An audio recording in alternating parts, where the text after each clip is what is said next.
Hello everyone, good morning. My name is Valentina Olmos. I'm a student from Keiser University, and today we are here to talk about calories, what these terms mean, and how important it is to keep a balance between our calorie expenditure and our calorie consumption.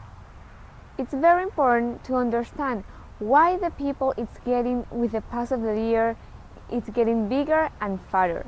We need to understand first what is causing this obesity. It's because there are so many fast food restaurants outside, or it's because the portions or the sugar levels. First of all, we need to understand what the concept of calorie means. Calorie is a unit of energy. In other words, it's the amount of energy needed to raise the temperature of 1 liter of water by 1 degree of Celsius.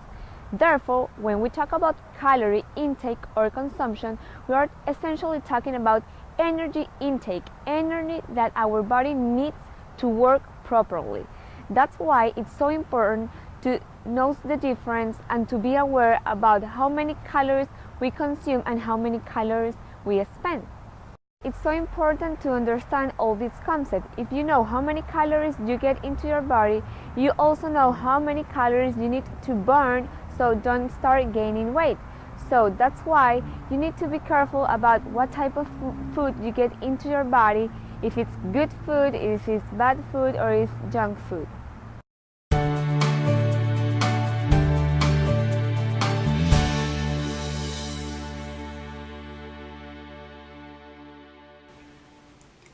Let's first begin by talking about what is junk food or bad food.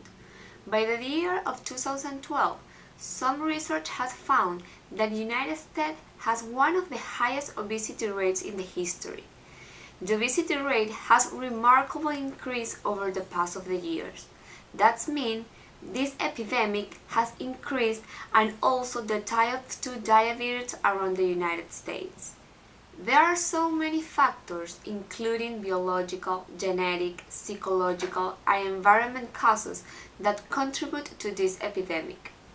Other important factors, such as a fast food establishment, portion sizes, too much soda or sugar, insufficient physical activity, are incrementing also and are one of the main causes to the epidemic of the overweight.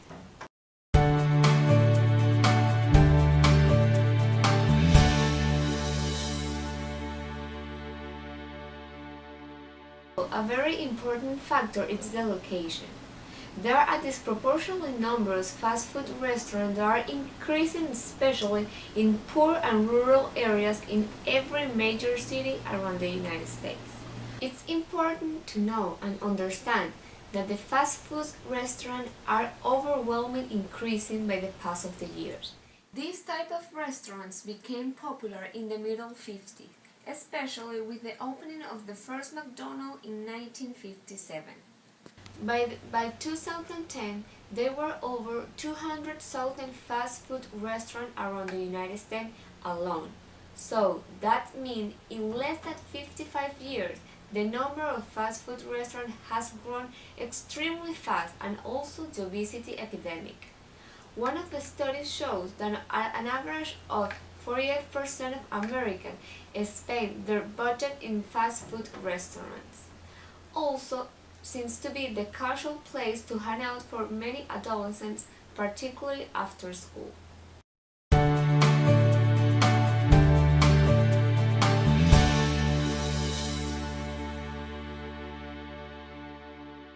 Another important factor is the soda. Soda means pure sugar water, and they are included in every fast food meal.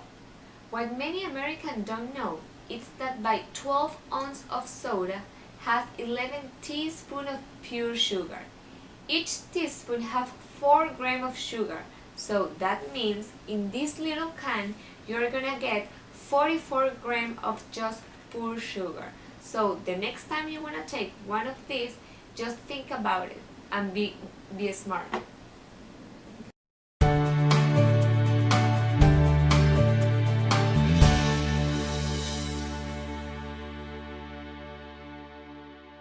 So many food that our children eat are pure sugar dense. For example, What do they eat for breakfast? Cereals, granola bars, cookies, Popstar, bread, and juices. Those stuff is pure sugar, so people need to be aware what the amount of sugar we have in these products. Parents should start paying more attention to read the food labels and the back of the product, and be smart with the products they buy to their kids.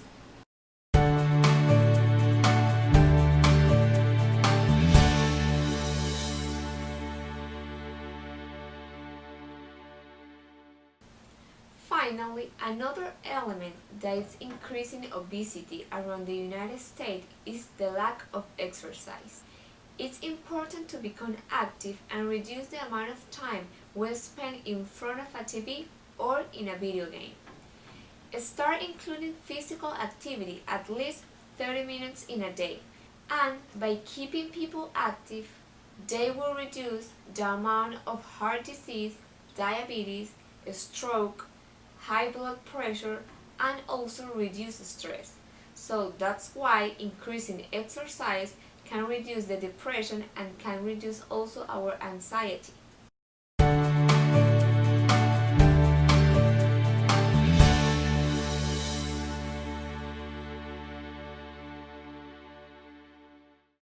Well guys, finally we are here in the kitchen.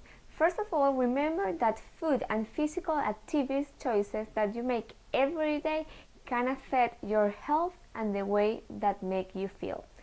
Here I just put some examples that I just grabbed from my kitchen to show you the best way or the ideal way you need to improve your balanced nutrition.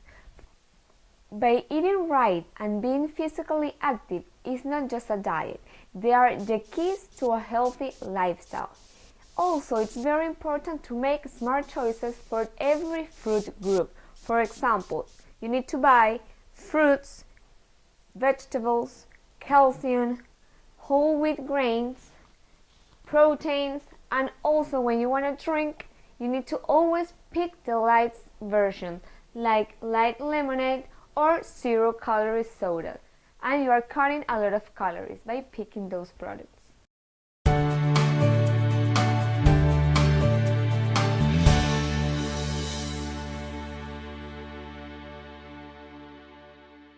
When it comes to choose the right food, there are two important things that we must take into account. First, the nutritional fact, which usually are located in the back of the packages. And second, the size of the portion of the meals.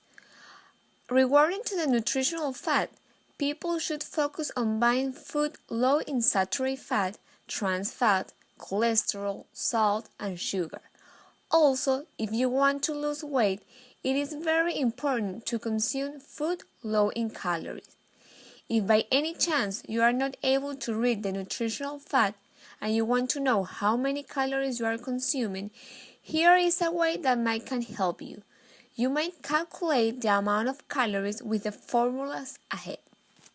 Moreover, when it comes to portions and sizes, it is very important to have a little bit of everything, so we can have a balanced meal.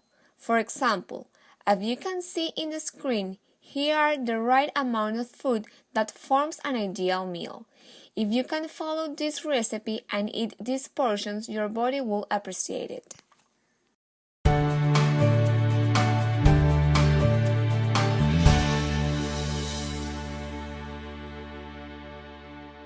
And finally, after everything we have learned, it's important to understand that body weight will be maintained when calorie input match with calorie output.